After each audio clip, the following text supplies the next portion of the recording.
Good morning, Big Brother fans. It is Saturday, August 22nd, day 47 in the Big Brother house, and we have our nominees. We have our Power Veto players picked, and let me get to those right away, and then we'll talk about the other stuff, including a missing hairbrush.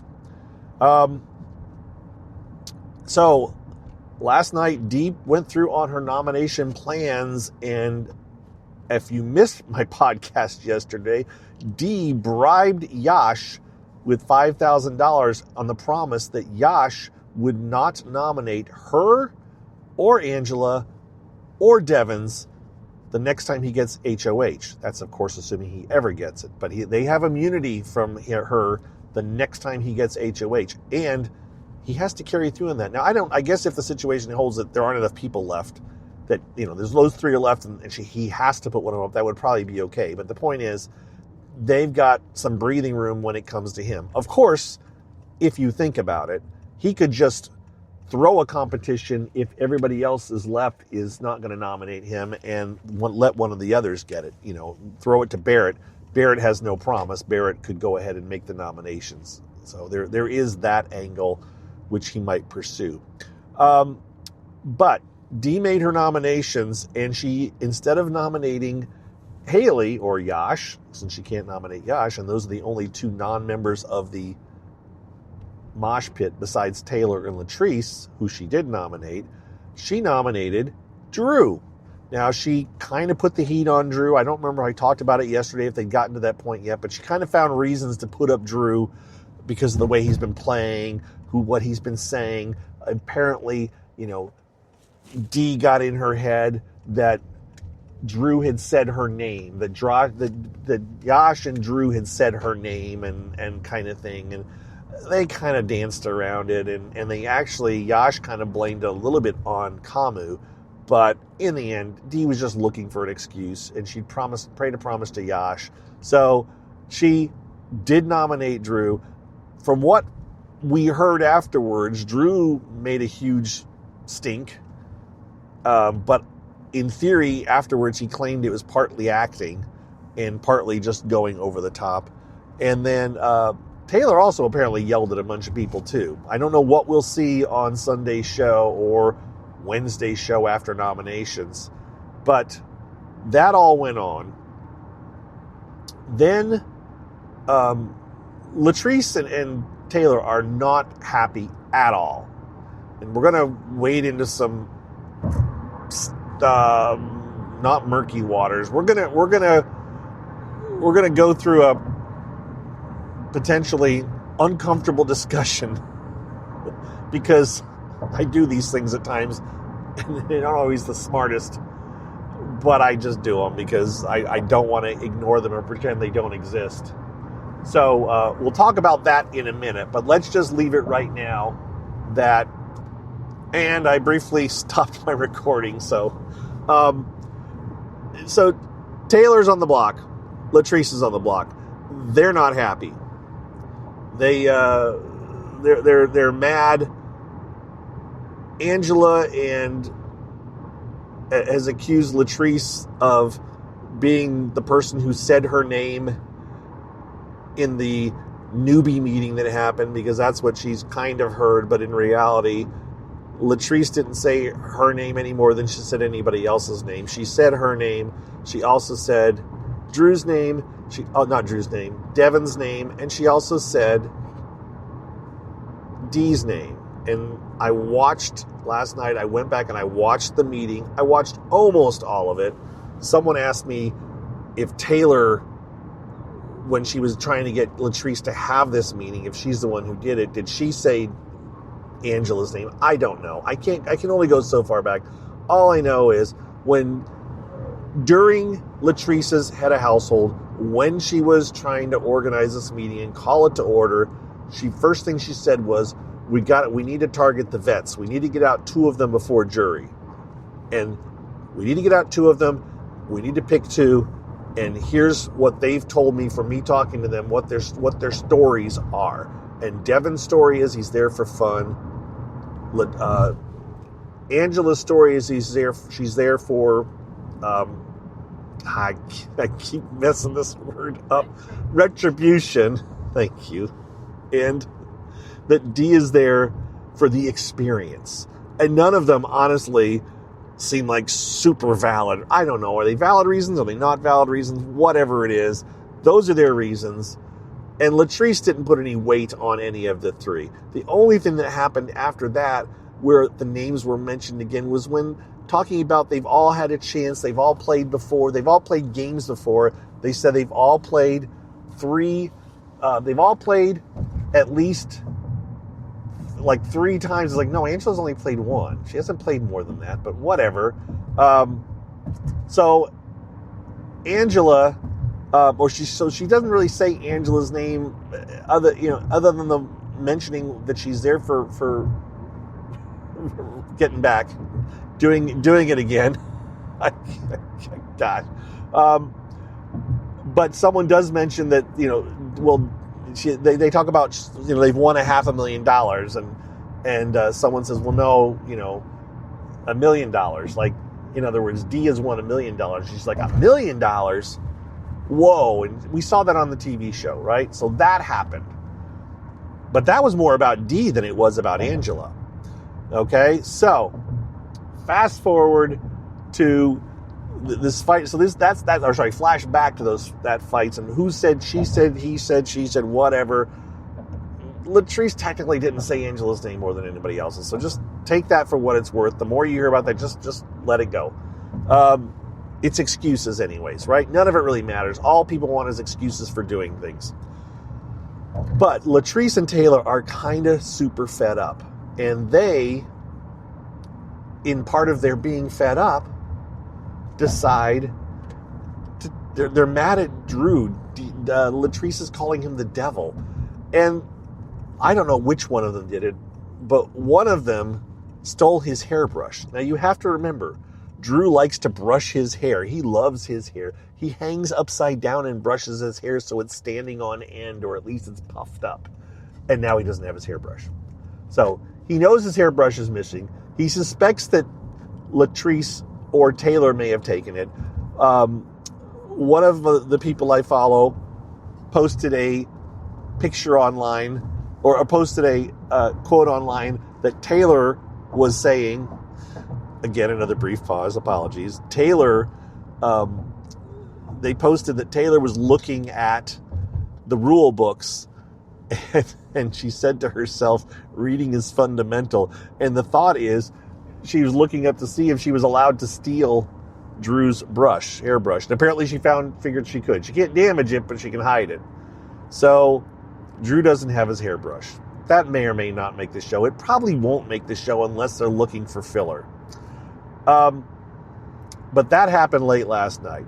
So we've got Drew, Latrice, and Taylor nominated. This morning they picked players for the Power Veto competition, and the 2 extra players are Barrett and Angela, which again adds to that interesting situation, because will Barrett save Drew if he wins it? Will Angela save Drew? Or will neither of them? Or will only one? Or who can tell? Because D does not want to have to put up somebody else. And Drew ridiculously seems to think that he's safe, and so he's like, oh no, you don't have to save me. He's kind of said that, but he kind of also wants to be saved. Should be an interesting couple of days. I just want one of the nominees to win the Power Veto, because I want D to have to do something she doesn't want to do. So it'd be a little uncomfortable for her. Make her work for her $750,000 if she wins this season, which she could very well. If she makes it to the final 2, there's absolutely no reason that she shouldn't win it. That's my thought, at least at this point. But those are kind of the major highlights. And now we're going to wade into the difficult water that is what it is, but I don't want to ignore it either. And I do not think CBS will address it at all. But it has a lot of the online community upset. And this is me speaking as a older white male. And so that has to take account, right? It's kind of like, I have none of these lived experiences, but through the course of the last 6-ish years, 7-ish years, I have tried to understand them better and appreciate them better and have respect for people that have lived them. And what I'm talking about is all the biases out there, the implicit bias, it's racism in some ways, right? Things that are said that you don't even realize you're saying them, and when you step back and look at it, you should go, oh my gosh, what am I saying, or why am I saying it? And specifically in this case, things have cropped up this season in the Big Brother house that have become quite obvious to some, and others are oblivious. And in this case, this is comments that it happened earlier. There were other comments, but the specific ones that have come up lately, we're going to focus on Latrice and Taylor. There's also been comments made about Yash, but I'm going to stick to just two about Latrice and Taylor for purposes of not going too deep. And specifically in this case, I don't remember which night it was now. It may have been Friday night, or may have been Thursday night. Drew and Devins are talking. I think they were actually in the living room. I thought they were in the hot tub room, but these things have been said a couple of different times in the past. Now, understand, I'm going to tell you what was said. I'm going to give you a little bit of backstory and a little bit of my thoughts on this. But if I'm making you angry in anything I say, in either direction, give me a little grace. And if you think, just keep that in mind, please. Drew, 22-year-old Drew, is talking to 40-something-year-old Devins, and they're talking about next nominees or who needs to go. Where are we going to get at? Who's going before jury? There's 2 more evictions before jury. Who's going to go? I think there's 2 more. I don't think there's 3, and I'm not going to do the math right now to figure it out. But let's say there's 2 more spots to go. And Drew says that he doesn't want Latrice to go until jury because who's going to cook if she leaves? Now, right there, that some of you have already gone like, what? Some of you are going like, okay, because there's 2 things going on here. First of all, Latrice has dominated in the kitchen. She has made that her thing. She kind of runs the kitchen, and in some ways, she doesn't want other people in there. She's running it. She does it. However, there's also a stereotype, right? That the black woman is cooking everybody's foods. It can be perceived kind of a little bit awkwardly. Someone came at me with a thing about Chef Joe cooked all the time in his season of Big Brother. It's like, well, okay, he was a chef. I get that. He's also a white male. The help in the kitchen is a bit of a stereotype that could be, and it's the older black woman cooking in the kitchen. It could be perceived. I do not think Drew meant it in the way it kind of came out, but I'm not in Drew's head, and I don't know. But I do think if someone pointed it out to Drew, that he might, and I hope he will, because it's going to get pointed out to him, say, oh, wow, I can see how that could be taken the wrong way, right? That's my thoughts. No one in the house right now is probably going to point it out to him, even if assuming they've noticed it, because that would be rocking the boat. That would be making a wave. That would be, you're not in a good bargaining position. If Latrice heard it, which she didn't, and she said that's kind of racist what you're saying there, well, then you're going to look, oh, well, either you're going to panic, it could cause, so rather than just make waves, you just kind of let it go. I'm not saying that's right or wrong, but this is a reality show for money. That's the other thing you need to keep in mind. The other thing, it was said again last night at some point, Drew said, talking about both Latrice and Taylor cooking and cleaning, because honestly, Taylor has been one of the ones doing most of the cleaning in the house. Now, should she be doing it? Everybody should be doing it. Is she doing it because she wants to do it more than everybody else? I don't know. But again, it is not necessarily a good look to have the 2 people of color in the house doing most of, now again, Yash kind of falls into that line too, and I'm not trying to exclude him, but in this case, it's the 2 women cooking and cleaning.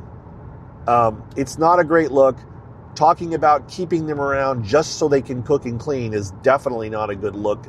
On top of that, when they're people of color. It's just not great. I really sincerely think that when Drew comes out of the house and this is presented to him, because again, it will be, I really think he is going to say, you know what, I didn't even realize I was saying that, it was wrong, and I'm going to try to do better and improve, and I'll have a conversation with them and let them know, all of those kind of things. I really think that's the route that Drew's going to go. I think Devins would say the same thing, and will say the same thing if it's brought to him. In contrast, not the same exact thing, but Kamu's comments that he made that I already talked about Mallory and getting her pregnant whether she likes it or not, right? He comes out of the house, and on Friday morning, with both Sharon Tharp and with Mike Bloom, both of them asked him about those comments, and his response were, it was a joke, Melody's a comedian, we were just having banter, I didn't, nothing was meant by it. But no, I'm sorry if it was taken that way. I can see how none of it. It was even, my sister didn't want to have children, and then she got pregnant, and she's happy she did. I'm like, what does that have to do? That was part of his excuse. He's clueless. He's not taking ownership of what he said, not apologizing, nothing. So that's the other end. I don't think you're going to have Drew come out and goes, oh, I was only joking, or it was just, I don't think he will say that. And if he does, he needs to be called out for it too. So anyways, that's the not so fun stuff to talk about that CBS is not going to address, not going to talk about. If they do, I'll be shocked. But if you see that talk online, that is the stuff that's being talked about. That's the best way that I can explain it. But again, I am coming from a place of, and I'm going to put air quotes, privilege. I haven't lived those experiences, so I can only be sympathetic towards them and try myself in my own life to do better about that stuff. Okay? That's the end of this talk. We're going to sign off, and we'll talk to you again tomorrow and let you know who won the power veto. And again, I'm hoping that it's either Latrice, Taylor, or Drew, one of them, so that we can mix up the nominations and make Dee have to work a little bit during this head of household. You guys be well. Thanks for listening, and we will talk to you all tomorrow. Bye-bye.